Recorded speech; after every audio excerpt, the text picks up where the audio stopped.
The entrepreneurs that are out there thinking about starting a business, if you know you've got it together, you got a good idea, you have a really good feeling that it's a needed idea or service or product, just do it.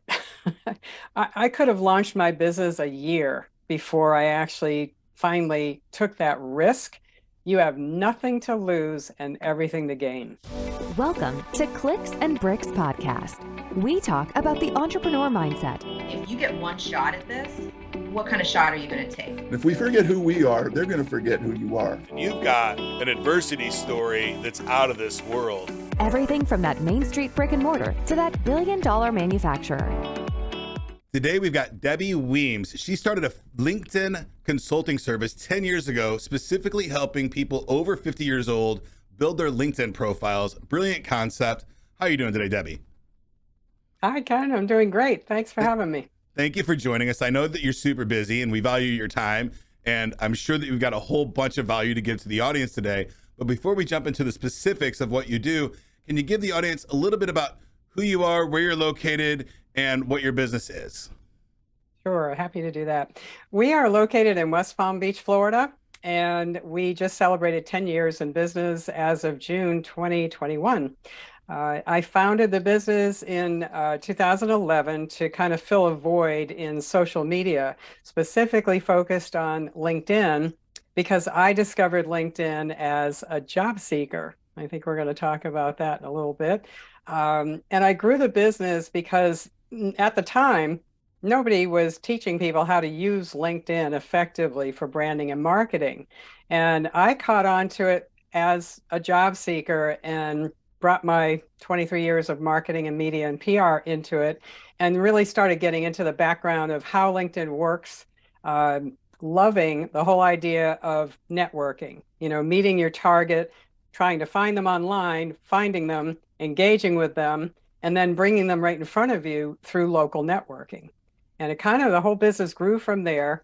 And I think we'll talk about that too. Absolutely.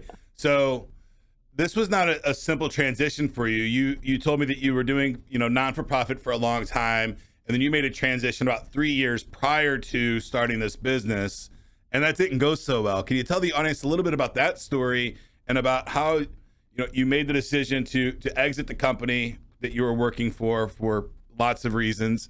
But then we'll go into the specifically why the LinkedIn profile is a little more in detail, and the audience that you chose, because I think that's really intriguing. Sure. Thank you. Well, it's a pretty well-known story in these parts. And if you look at my website, you'll see more of it. But what happened was in 2008, we had the crash. And I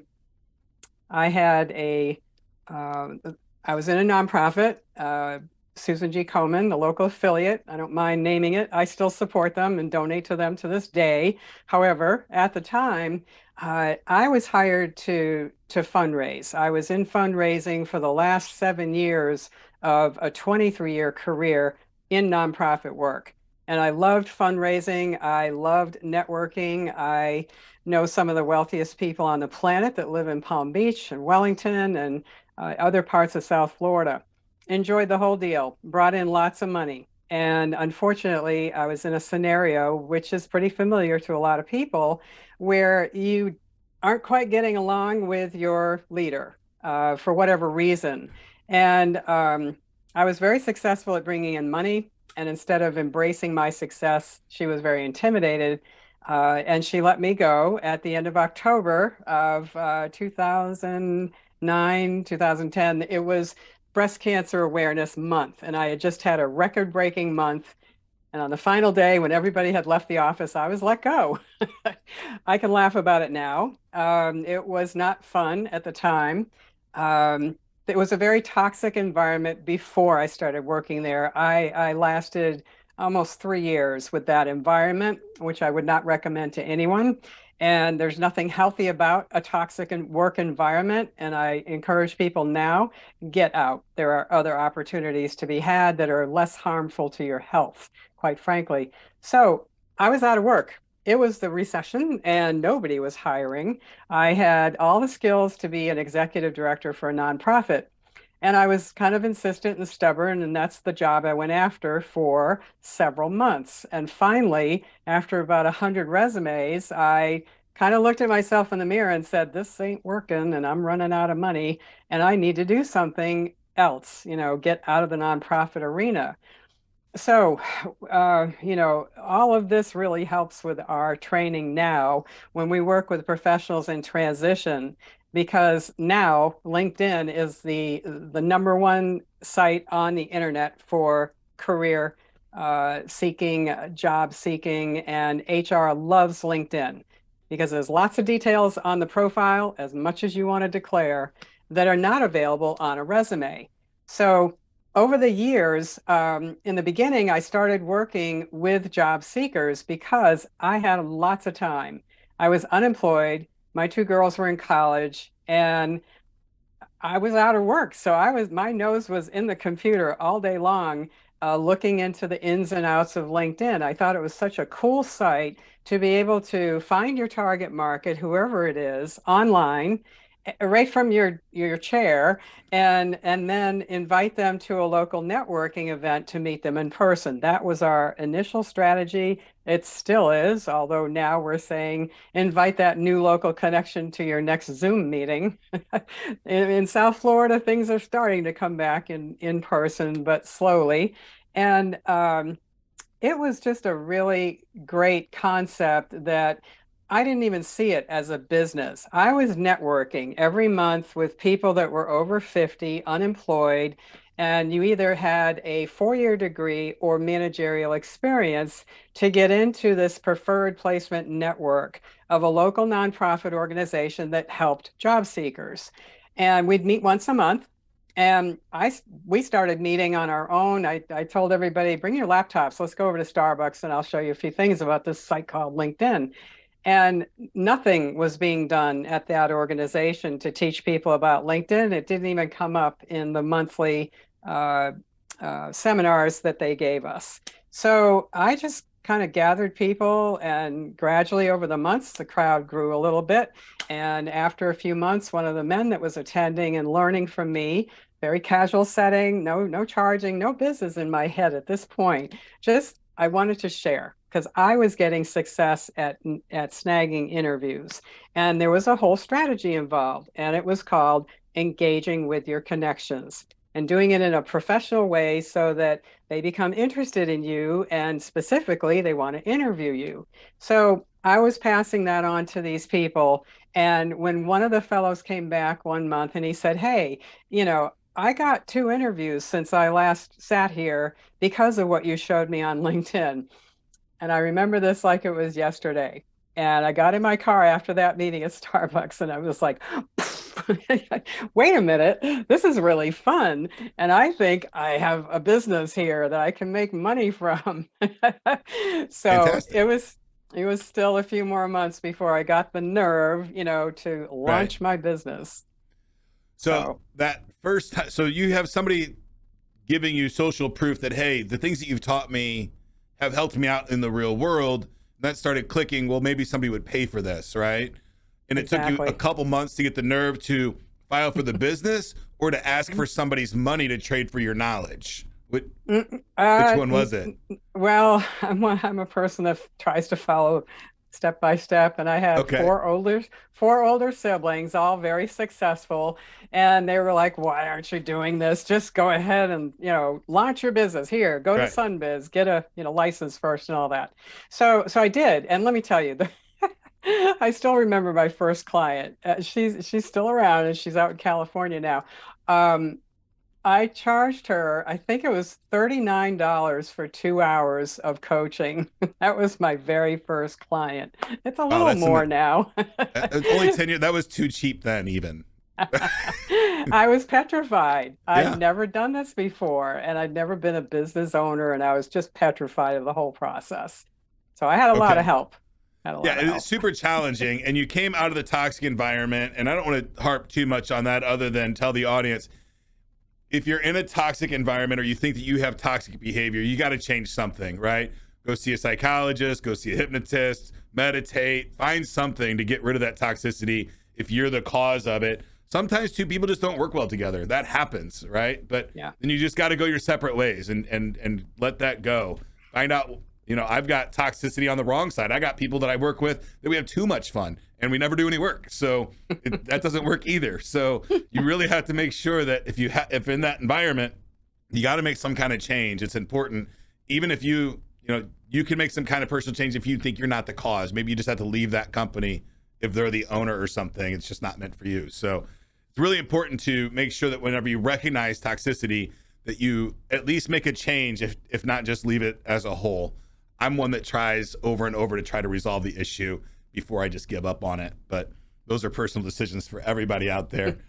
So you landed on this niche, and we talk about marketing quite a bit, and getting down to your niche is probably one of the most important things in marketing, right?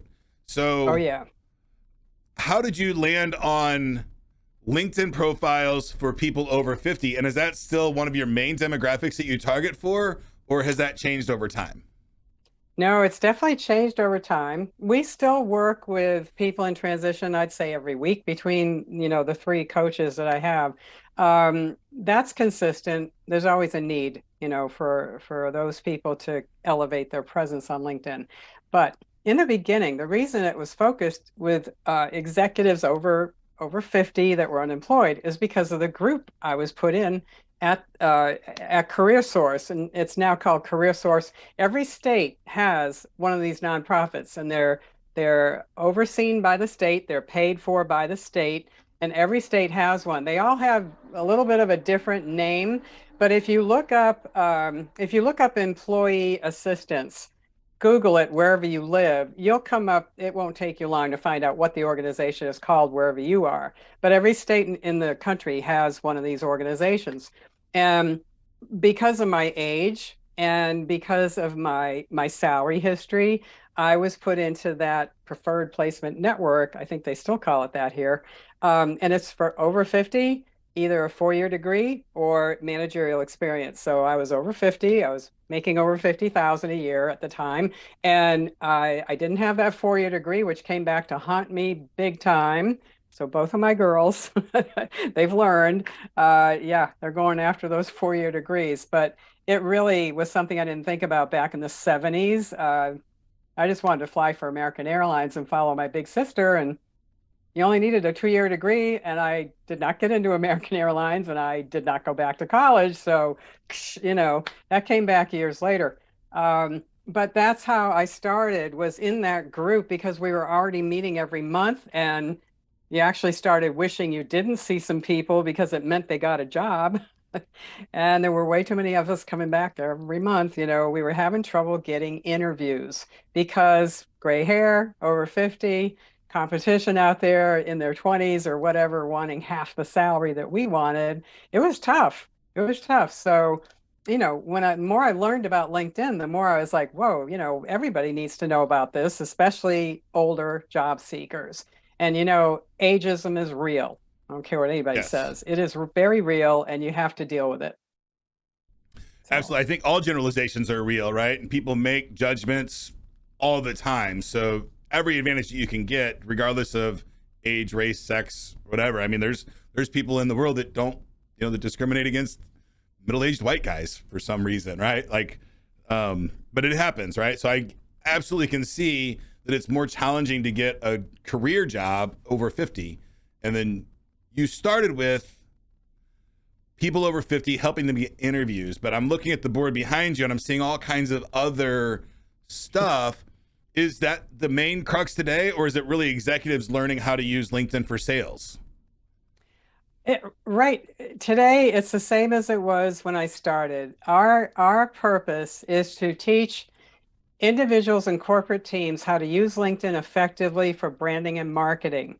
Now, the word marketing, that definitely applies to people in transition. They are marketing themselves. And we're all in marketing, whether anyone wants to admit it or not. We're all selling something, either our products, services, or job seekers are selling their talent, their expertise. So that mission of mine stays the same. It's just that over time, my opinion, if you're growing your business correctly, you're going to discover and uncover opportunities that can make you expand your business, services, products. All of it leads to a bigger business. And I purposely kept everything to myself for the first about 5 years. Yeah, because my VP is coming up on her fifth anniversary with me. It was 5 years before I finally thought, yeah, I need to bring somebody on board. I really can't handle all this myself. And I resisted it because a lot of entrepreneurs have it stuck in their head that they got to control everything. And it's a pretty common trait for entrepreneurs, and it's very natural. You give birth to an idea, you turn it into a business, it starts to grow. That's a very enticing relationship that you have to this little business that you're growing. And now all of a sudden, these Fortune 500 companies are knocking on your door. Hey, what are you doing? And can you help my sales team? And that happened because of a vice president for Office Depot that I worked with years ago, and a mentor that to this day I still credit with making me global. And that mentor told me back then, he said, Debbie, you've got such a great thing going here. Everybody I've sent to you, and they were all CEOs that he used to work with, they love your coaching style. And he said, your biggest challenge is going to be scaling your business because you're it. You are your business. And he was right. So consequently, I was very slow about adding to my staff. And it takes me about 8 months to train a coach because essentially I'm cloning them to me, my style, my way of coaching. And I'm very happy with the way I grew my business, even though people were constantly saying, when are you going to add to your staff? When are you going to get help? When are you going to do this? And I'm like, you know what? I really like what I do. And my feeling is if I can wake up with a smile on my face and get raring to go into this chair, then I'm doing something right. I'm not in this to make $1 million. I don't really, that's not my mission. Right. I'm in my late 60s. It's like, yeah, that's not my mission. I'm thrilled to have a job that I can still wake up after 10 and a half years and say, I can't wait to get to work because I know I'm going to help people today and I love what we do.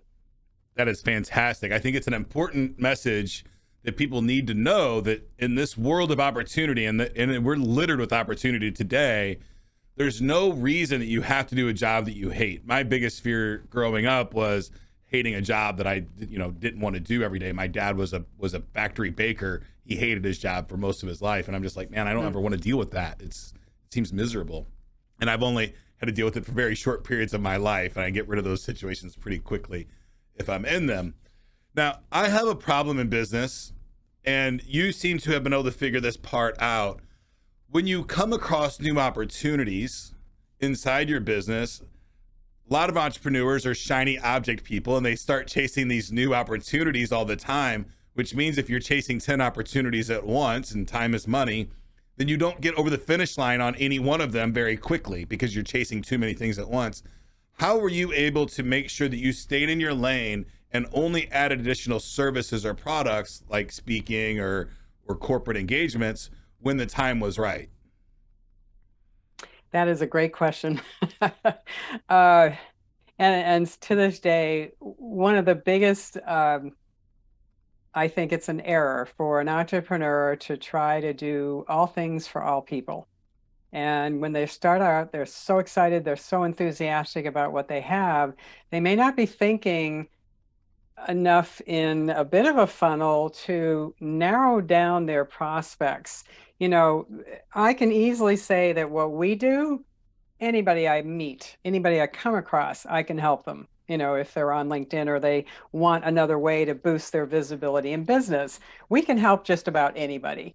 And that's the way it was the first couple of years because I was growing not only my skill set to teach what I was teaching, but I was growing as a business person who had never owned a business. I made lots of mistakes.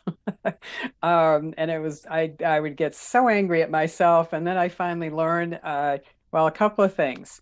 Never stop learning. And I made that hashtag up a couple of years ago. Hashtag never stop learning. You've got to be willing to accept the fact that you don't know everything. And you have to be willing to surround yourself with people that know a lot more than you do. And that's part of the letting go of an entrepreneur feeling like they got to control everything. Now, I realized that it would behoove me to branch out a bit. I didn't want to do one-on-one sessions that are 2 hours long, and I love doing them, but it's been 10 years, or at the time when we first started doing other things. And yeah, this is a list of some of the other things that we do. That first thing, the corporate executive teams, that came from that vice president client introducing me to her company, which was Office Depot, big company. And that was terrifying. And I thought, oh my gosh, I've got 5 executives. They're all six-figure people that have been with Office, but they had terrible profiles. And I was really good at making people look the way they should, which is very professional because it's the world's largest professional site on the internet. Correct. And from that, they would give me ideas. So I learned from my clients, and that's part of what I love about what we do. They'll come up with an idea. And I broke into attorneys with a client who I knew through teaching my kids soccer. This goes way back because they're 29 and 31 now. But he and I used to stand on the sidelines, and things evolved over time. And then I started doing LinkedIn, and he goes, "Oh, hey, I need what you're doing. I need to look better on LinkedIn."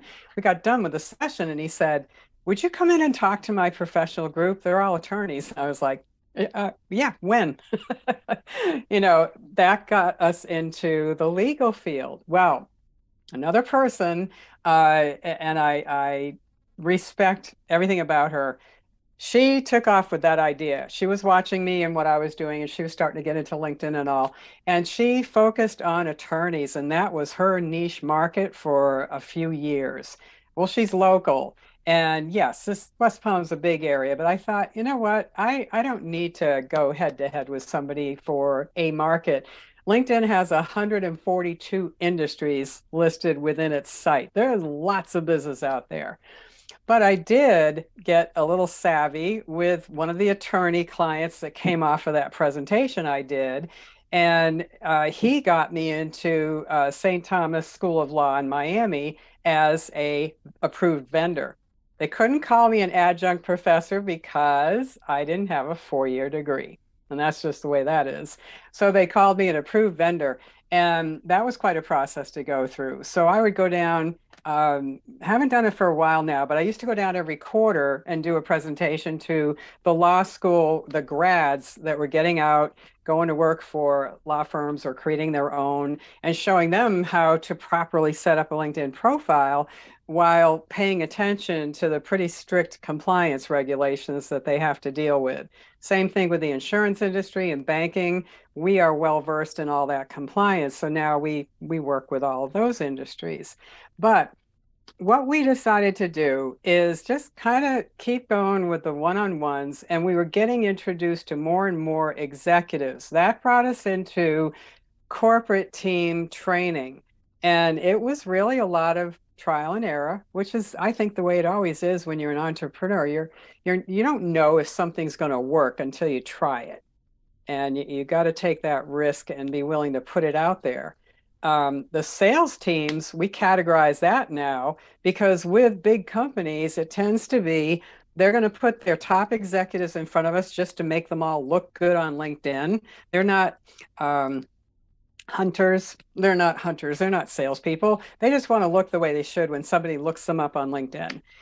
So those are the executive teams. And then sales teams, they absolutely love LinkedIn. And Right. a lot of them have learned to get into Sales Navigator, which is the best. Yes. There's different levels of membership. So It's how I found you. It's how we got in What's that? contact. We got in contact through LinkedIn, right? Mhm. We go Yes. through LinkedIn profiles, we do searches, and we look through all the profiles, and we say, hey, we think they might be a good guest, and then we reach out to them. So, or we actually we do more research on them to find their email address, and then we start reaching out to them. So There you go. LinkedIn's not the whole piece of that, but it is a big part of how we as a company, as Clicks and Bricks, finds our guests for our show. It's literally the only tool that we use It's a great for tool prospecting. So for searching yes, anything. Yeah. absolutely. Now, so now you've been doing this for 10 years. You've got four employees or three employees. I have 3 employees that work with me, so we're a team of 4. So you're running four, you're doing Three webinars, or three webinars, you're doing coaches seminars and coaching and all this fun stuff. You've overcome a lot of adversity to get here, right? A lot of bumps in the road. You came up with this all on your own. Was there a time through this last 10 years where you thought, man, this just isn't working, I'm gonna give it up? Or has it been smooth sailing for the whole 10 years? No, I would not say it's smooth sailing because it's sales and I'm it. I'm still the only salesperson on the team. However, I have to give credit to my VP and my trilingual coach. That was something new we brought in last year. Oh, Everything, we have a wonderful coach who is from Brazil originally via New York City. She was in finance up there for 6 years in Manhattan, and then she came down here in South Florida to help a family business transition from Sao Paulo to West Palm. She worked with them for about 6 years. So she's got networks in Brazil, New York City, and West Palm, and she speaks fluent Portuguese and Spanish as well as English. So we met through a networking event. I ended up hiring her because their family business decided they wanted to go back to Brazil. So she didn't want to go back. She wanted to stay. I said, "Well, I'm looking for a coach and you speak 3 languages. I would love to get you on my team." So about a year later, which gave her time to, she's still doing a little bit of help with that family business, but it's remote work. And so she's doing part-time and it worked out great. And that's another thing that we added to our service. So now we opened ourselves up and hey, South Florida has a huge Hispanic market. So that was another thing we added to our list of services. And I just got sidetracked.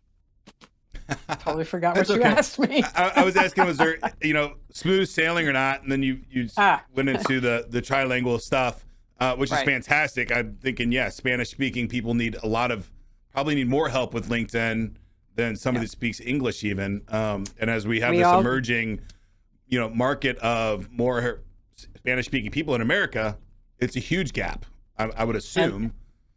It is. And another, I never would have thought of this in 100 years.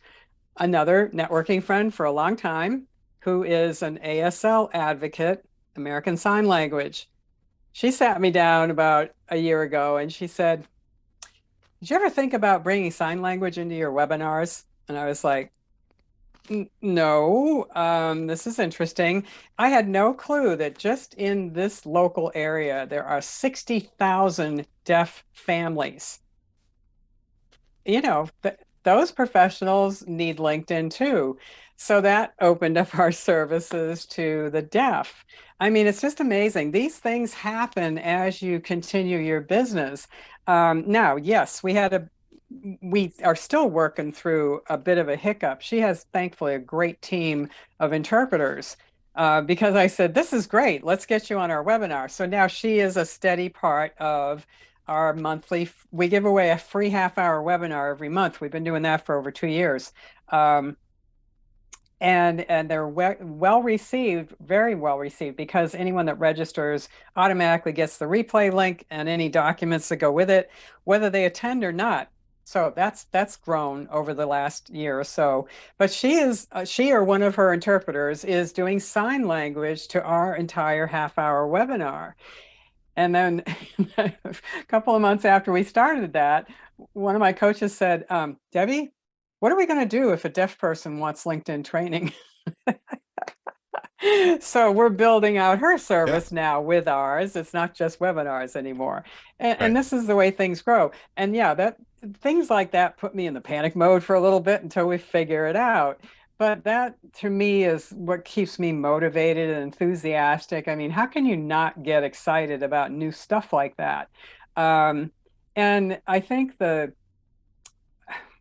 one of the larger challenges I had personally was I knew that a lot of people were watching me over the first 5, 6, 7 years.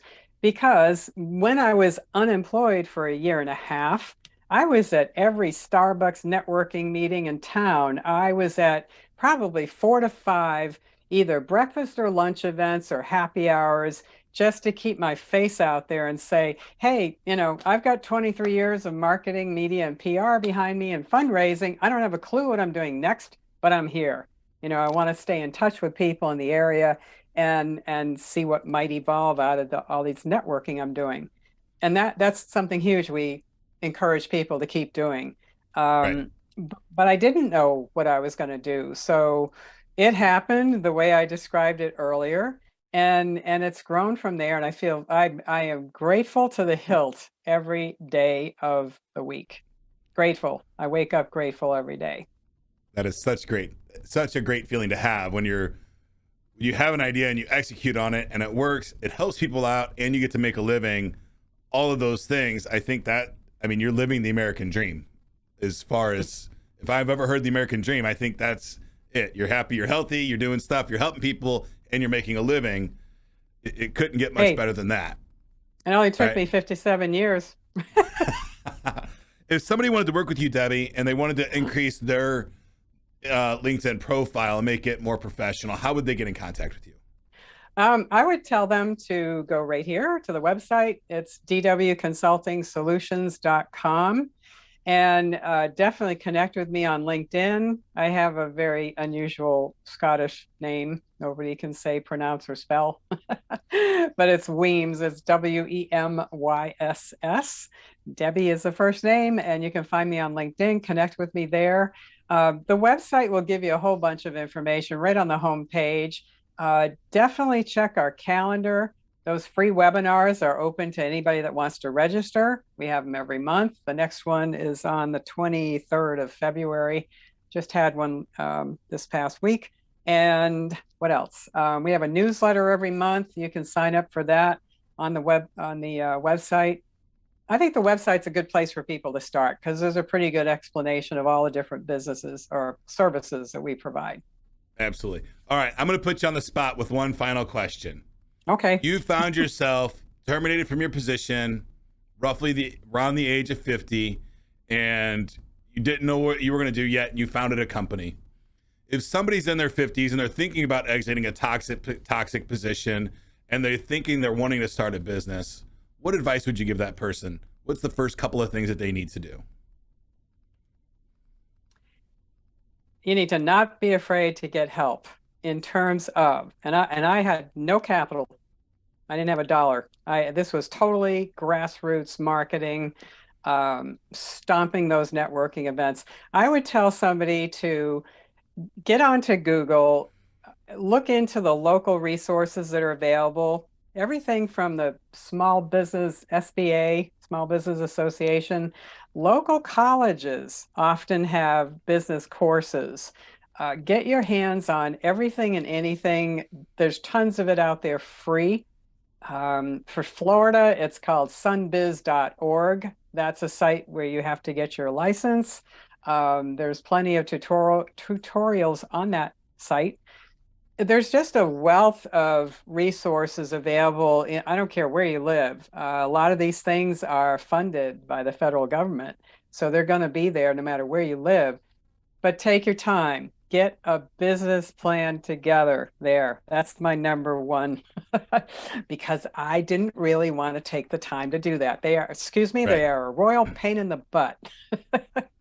But your business plan doesn't have to be that extensive, right? It could be a one-page outline of the things that you want to offer. It doesn't have to be a wildly extensive business plan, but it should be written down. Make sure there's a market for what you have in mind, and you might have to test that. Yes. I just learned from going to those monthly meetings. Anytime I mention anything about LinkedIn, everybody's like, what's she talking about? It's like, wait a minute, you don't know about this? You can find jobs on LinkedIn. Right. Fantastic. Debbie, thank you for your time today. I know you're busy, and we very much appreciate your story and all of your input. Before we go, just anything you'd like to leave for the audience? The entrepreneurs that are out there thinking about starting a business, if you know you've got it together, you got a good idea, you have a really good feeling that it's a needed idea or service or product, just do it. I could have launched my business a year before I actually finally took that risk. You have nothing to lose and everything to gain. So just do it. Absolutely. Thank you, Debbie. I hope that we get to talk again soon. Thanks, Ken. Appreciate it. That's it for today's episode, folks. Again, my name is Ken. If you'd like to join my text line community, the number is 314-370-2871. To join that line, all you have to do is ask me any question about business or technology, and I'll give you an absolutely free, unbiased opinion. Get to work.